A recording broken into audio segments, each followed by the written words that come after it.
Hello, ladies and gentlemen, and welcome back to Georg Mack Plays the Classics. Prepare to self-destruct while on Mission Impossible. Dr. O has been kidnapped, and it's up to the Impossible Missions force to save him. Hop around the world in 7 stages of espionage action to put an end to the Sinister Seven and ultimately save the world. Take the roles of Max Hart, Grant Collier, and Nicholas Black to defeat enemies and find your objectives in each level. Each agent comes equipped with an A weapon and a B weapon. Agents are easy to switch between, merely pressing the start button and scrolling among them. Max is your heavy gunner with a long-range rifle and remote control bombs. His drawback is his incredibly slow movement, which isn't fast enough to get through some later obstacles. Grant is super quick, but is held back by not equipping a weapon and only having the range of his fists. His B weapon is a sleeping gas bomb that knocks enemies out for a moment so you can wail away. Nicholas is your average guy with average speed and average range on his boomerangs, though they come back so can hit enemies both coming and going. This is useful to hit guys hiding behind a wall or box 2 tiles long. His B weapon is a disguise that allows you to walk by most enemies without being attacked, useful against sentry enemies who shoot without much of an opening. All the agents have their time to shine, but I used Grant a lot to move through the levels more quickly.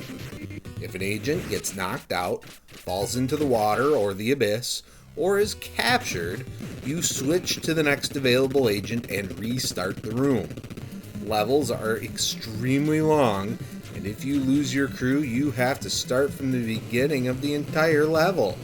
This is a pain, because levels require a ton of trial and error, not only with where to go and the traps and obstacles that are in your way, but with enemies that require precise steps to kill.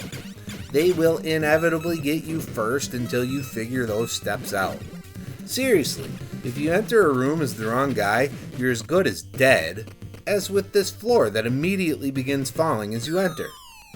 Both the boating and skiing levels leave you nearly defenseless as obstacles come on screen quickly and unexpectedly.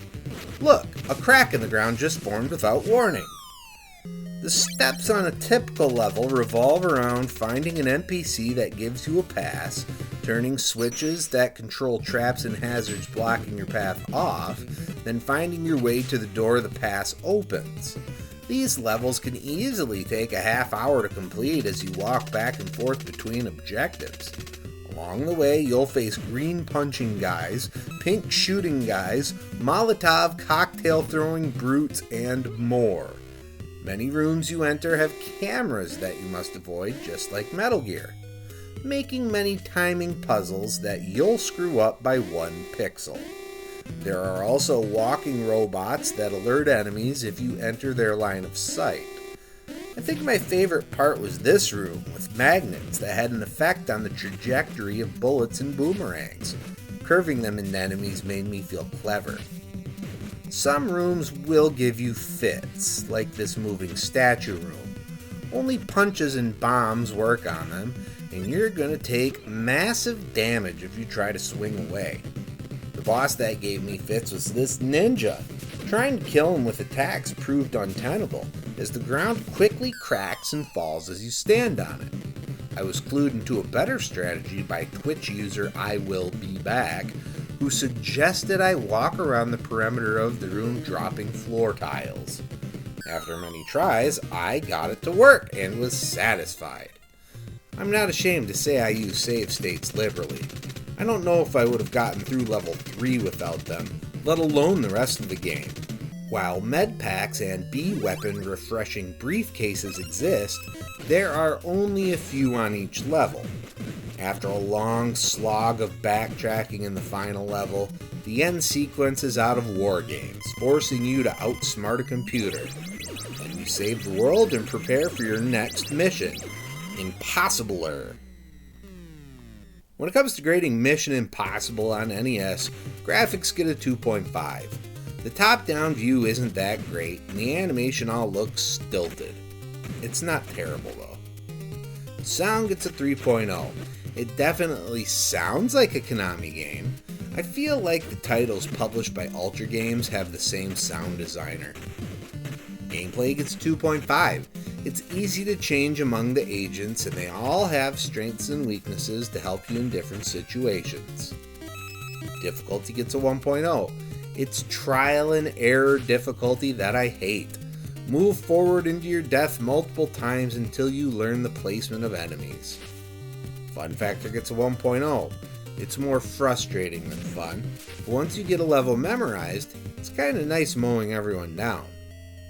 Overall, Mission Impossible earns a 2.0 and gets a C. If you want a game that coasts by on style over substance, here it is. This is one mission you probably shouldn't accept. Well, that's going to do it for me for today. Please make sure to like this video, let me know what you think of Mission Impossible in the comments, and please subscribe to Head Drop Productions here on YouTube because we want you here for each and every video we release. Because it is your destiny.